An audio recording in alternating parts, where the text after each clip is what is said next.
Napakagandang pagmasdan.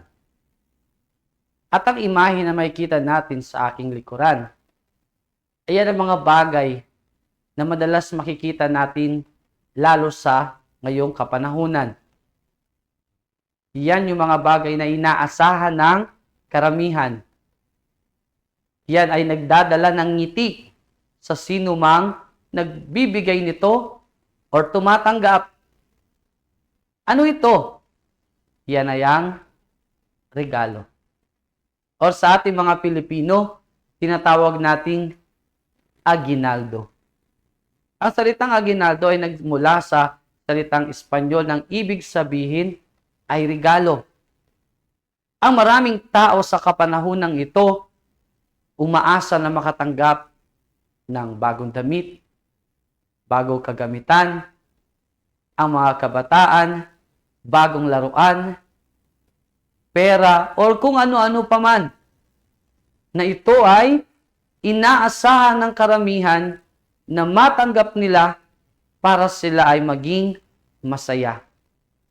Pero ano nga ba ang pinaka masaya or pinaka malaki, maganda, at dakilang aguinaldo na pwede mong matanggap?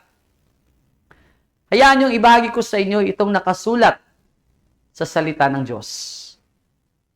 Pero sinabi sa kanila ng anghel, huwag kayong matakot dahil naparito ako upang sabihin sa inyo ang magandang balita na magbibigay ng malaking kagalakan sa lahat ng tao.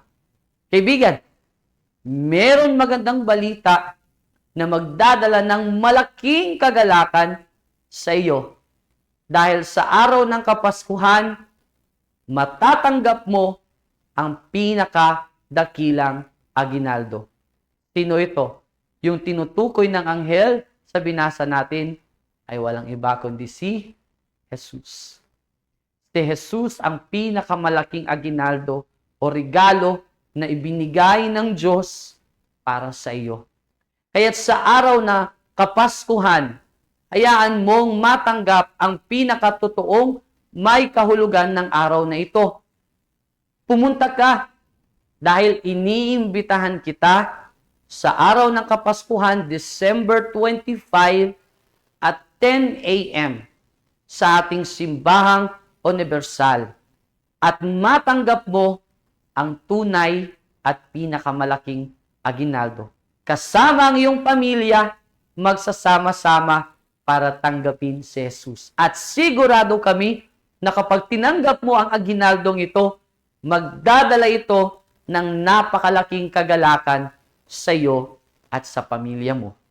So ang ating lokasyon ay sa UCKG Building, General Rojas Avenue, Araneta City, Cubao, Quezon City.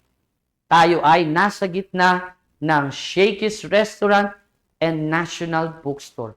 O kaya naman, sa anumang pinakamalapit na simbahang universal na nandiyan sa lugar mo.